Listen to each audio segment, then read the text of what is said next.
Welcome to the deep dive.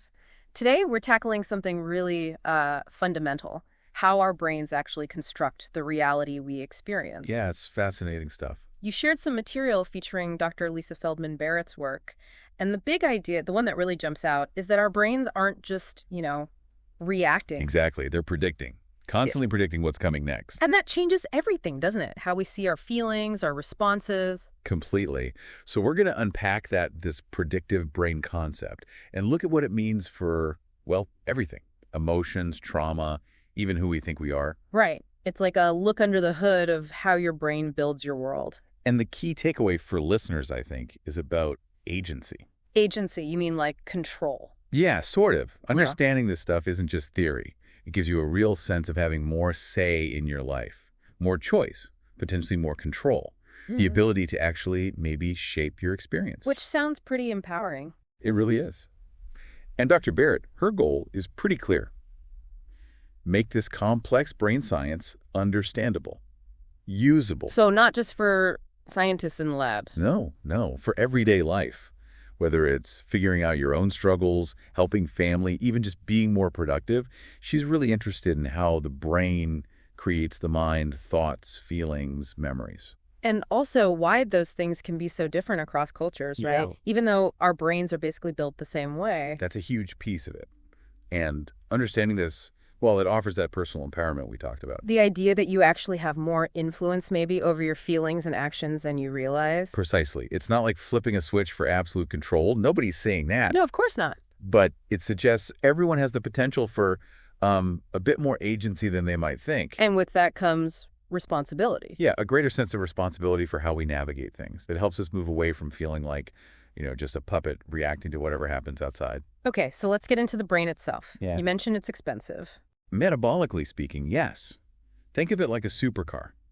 Needs a lot of fuel. And its main job isn't just thinking. Its primary job, fundamentally, is regulating your body, keeping everything running smoothly. The brain-body connection. Which for a long time, science kind of overlooked.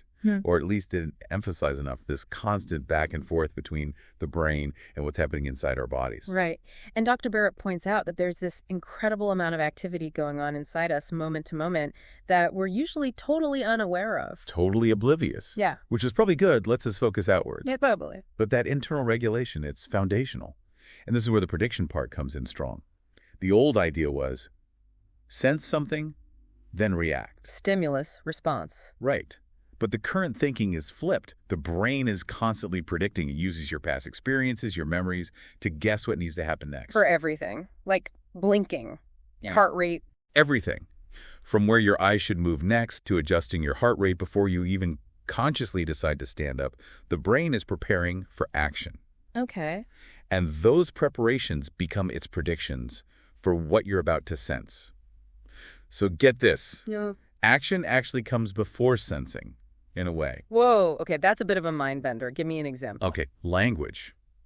Right now, listening to me. Yeah. Your brain isn't just passively taking in sounds. It's guessing the next word. Basically, yeah. Based on like a lifetime of hearing English, it's predicting what word is likely coming next. Which is why, as she apparently jokes, if I suddenly started talking gibberish... It would feel really weird, surprising, because your brain's prediction would be way off. Okay, that makes sense. It predicts and then adjusts if it's wrong. Constantly predicting, constantly adjusting based on what actually comes in. It's actively shaping what you perceive. Okay, another example. You mentioned thirst earlier. Right, the thirst thing. You're super thirsty, you down a glass of water, and you feel quenched almost immediately. Yeah, that relief is instant. But biologically, it takes about 20 minutes for that water to actually get absorbed and hydrate your brain properly. 20 minutes? Yeah. So what's that instant relief? It's your brain predicting the outcome. It's learned. Drinking water leads to feeling hydrated. So it gives you that feeling before the physiology fully catches up based on past experience. Wow, okay. What about imagination? Good one. Think of a Granny Smith apple. Really picture it. Green, crisp. Maybe you even imagine the crunch sound. Even without a real apple, just thinking about it can light up the visual parts of your brain, the auditory parts, maybe even make you salivate a tiny bit. So the brain's just creating the experience. Exactly. Pulling from memory, making predictions, building that experience entirely internally. Okay. And prepping for a meal. Yeah. Salivating before you even see the food. That's prediction too. Your body's getting ready for digestion based on the anticipated meal. And the coffee headache, if you miss your usual cup. Ah, yes. That's a great example of learned prediction. Coffee constricts blood vessels, right? Right. So if you drink it every day at, say, 8 a.m., your brain learns this. To keep blood flow stable, it starts to slightly dilate the vessels just before 8 a.m., anticipating the constriction that's coming. Okay. Prepping for the coffee. Exactly. But then, if you don't drink the coffee, The dilation happens, but the constriction doesn't follow. bingo. Blood vessels are wider than usual, leading to that headache. Your brain's prediction wasn't met. Fascinating. And waking up just before the alarm. Same principle. Your brain learns the routine, anticipates the wake-up time, it's predicting. And muscle memory, like in sports. Yeah, that's largely your brain getting better and better at predicting the exact sequence of movements needed. It becomes more efficient. Which, as the sources noted, actually means you burn fewer calories doing the same thing over time because it's so predictable. Right. That's why interval training, mixing things up, works well for calorie burn. It disrupts the predictions, makes the brain work harder metabolically. Okay, this predictive brain idea, how does it connect to something like trauma? It offers a really powerful lens. Trauma, in this view, can be understood partly as, well, deeply ingrained, misfired predictions based on really significant past events. So it's not just the bad event itself. It's not just the event, it's the meaning your brain makes of that event.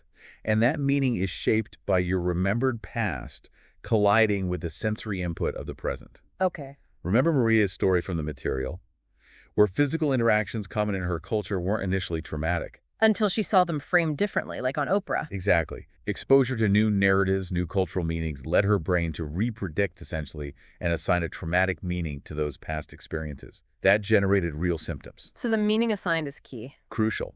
Trauma isn't just the objective event, and it's not purely in your head either. It's relational. It emerges from the link between the past event and how your predicting brain interprets it now. And therapy, then, is partly about helping to reframe that narrative, change the predictions. That's a big part of many therapies, yes. Helping to rewrite those predictive stories. And this meaning-making, it's not just personal, right? We inherit ways of understanding. Absolutely. Culturally, it's not just genes. There's epigenetics, too, how our experiences can tweak how our genes are expressed, like leaving little sticky notes on So them. our environment shapes us deeply. Profoundly. Babies' brains are like waiting for instructions from the world in their own bodies. Vision adapts to how far apart your eyes are, hearing to your ear shape. We're taught the meaning of signals, of feelings, of social cues. And that cultural knowledge gets baked into our predictions. Deeply. Our predictions are a mix of personal history and this inherited cultural understanding. Which leads to identity. The idea that what happens to us doesn't automatically define who we are. Right. It's more about the meaning we apply to those events. That meaning-making shapes our behavior, our sense of self. So identity is like a story we tell ourselves. Kind of, yeah. A construction. We give meaning to the past to serve our present purposes, essentially. We're meaning-making machines. And meaning isn't in the thing itself. Nope. It arises from how we interact with it, what we do with it. So everything we experience, we're partly creating it, even if it feels automatic. Which suggests more control again, more than we think. Yeah, potentially more control over who we choose to be in any given moment. So if someone wants to change how they feel or shift their identity, what's the path according to this model? Two main routes, basically. Okay. One is psychotherapy consciously working to reinterpret the past, change those narratives. Okay. The other is to deliberately create new experiences in the present. Why new experiences? Because those new experiences become the raw material for future predictions. If you practice new ways of being, new concepts, eventually they become the brain's default automatic prediction. Like the silver cup example, using it for flowers instead of just drinks. Exactly. The action of putting flowers in it creates a new association, a new prediction about what that cup is or can be. Action first, then thought and feeling follow. Often, yes. The action starts to shift the meaning, which then influences thoughts and feelings. So this could apply to fears, too, like spiders. You can't just think yourself unafraid. Probably not very effectively, no. You need to create prediction error, as Dr. Barrett calls it. Prediction error, the surprise. Yeah, the mismatch between what your brain predicts, danger, and what actually happens. Nothing bad, hopefully. You need to interact with the feared thing.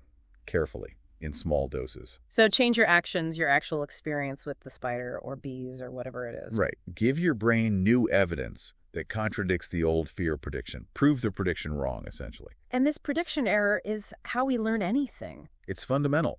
Learning involves taking in signals we didn't expect or noticing the absence of signals we did expect. Exposure therapy basically runs on this principle. But too much error, too much novelty can be bad. It can be metabolically costly, yeah. Stressful for the brain. Mm-hmm. So someone already dealing with, say, depression or chronic stress might find it harder to take in that error and update their predictions. Their system might be too taxed already. That makes sense. And this ties into social contagion, the idea that meanings can spread. It does. Because we're meaning makers, we're really influenced by the interpretations around us. Sometimes negative interpretations can spread widely. Like everyone's suddenly feeling traumatized by similar things? That was a point raised in the material, yes. That rising anxiety levels or self-diagnoses might partly reflect these social influences, these shared ways of making meaning. We're living out learned interpretations. Often, yes. And while the suffering is absolutely real, the way we interpret it collectively can sometimes unintentionally make it worse. It's about responsibility, our ability to respond, not about blame. Okay, take anxiety. We learn to label that feeling, faster heart rate, maybe some adrenaline as anxiety, especially when things feel uncertain. Right, but that same physical feeling, in another context, could be labeled excitement or determination. Like the karate example, getting the butterflies to fly in formation. Exactly. The meaning we make is tied to the action we intend or the context we're in. Training yourself to interpret that arousal as determination can actually lead to better performance. Which makes you think about social media. Oh, definitely. It can kind of program us subtly to interpret feelings in certain ways, anxiety, depression, sadness. Because it often presents uncertainty, limited cues. Yeah, lots of ambiguity. You have fewer real-world cues, so your brain has to fill in the blanks, often guessing based on, well, whatever narratives are dominant or whatever fears you might already have. So you might be giving up agency without even realizing it. It's a potential risk, for sure. Being conscious about what we consume, what information we let shape our predictions becomes really important. Okay, so if someone hears all this and wants to make a change, maybe feel less reactive, what's the first step? It sounds potentially overwhelming. Baby steps, that's the key message. Gradual change. Not trying to overhaul everything overnight. No, that usually backfires.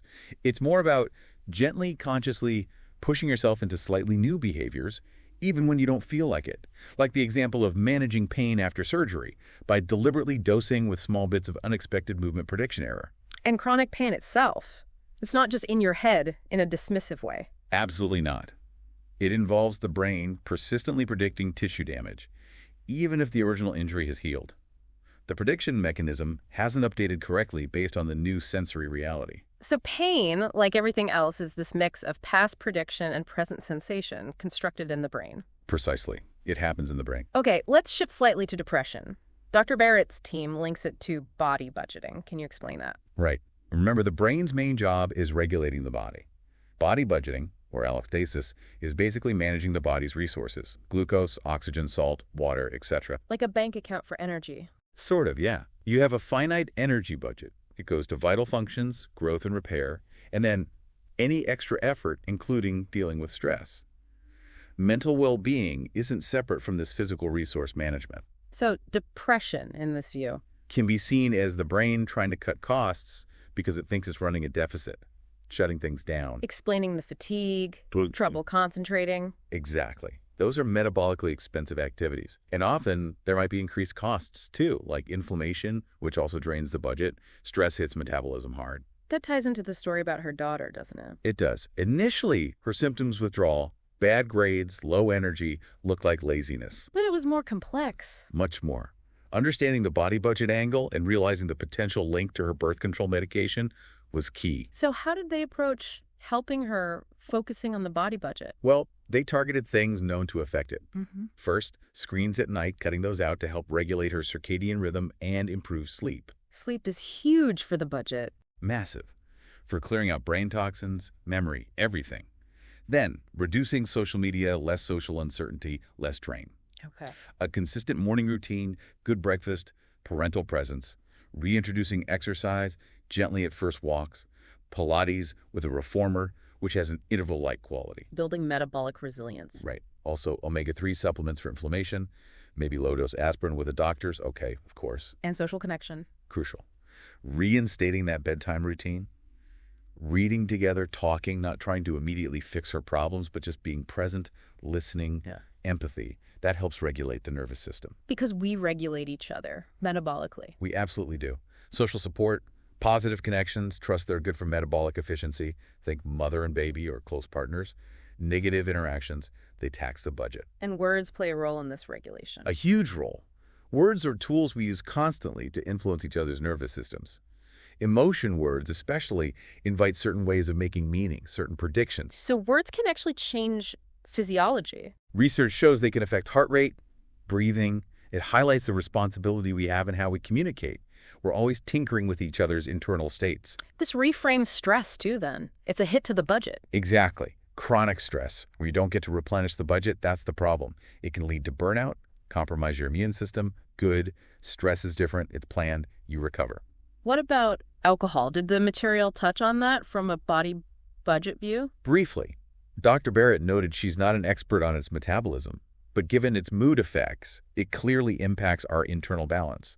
Addiction is often about trying to regulate mood, right? So alcohol probably has complex effects, maybe impairing prediction accuracy, hindering learning from prediction error, which could worsen body budgeting down the line, make you more vulnerable. Okay.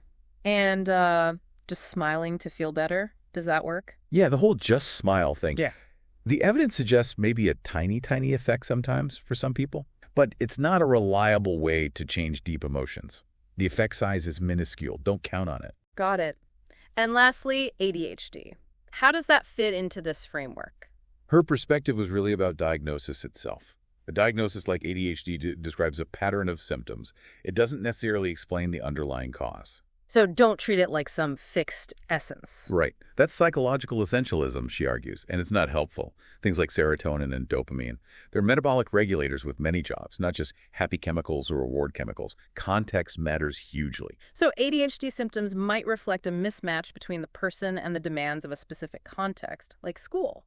That's part of it. Competencies are often context-dependent. It's a varied set of symptoms overlapping with other things. Okay. So wrapping up, this whole understanding predictive brain, body budgeting, it really points towards agency, doesn't it? It really does. It empowers us. By understanding how these systems work, we can start consciously shaping our environments, our behaviors, our interpretations to take more control over our experience and well-being. So let's recap the big takeaways. Brain predicts, experience shapes the brain. We have more control than we might think. Yeah, and the body budget is key for mental well-being, and our social world profoundly shapes us. Okay, so a final thought for our listeners to chew on. Maybe think about one area in your life where you feel kind of reactive, stuck, maybe. Right, and ask yourself, how could this idea of a predictive brain or thinking about your body budget offer a new angle, a new way to approach it? And maybe what's one small, doable action you could take? Something to introduce a little prediction error in a helpful way, or just support your body budget in that area. It's worth considering, and we definitely encourage everyone to check out Dr. Lisa Feldman Barrett's work further. It's really thought-provoking stuff with potentially big implications for how we live.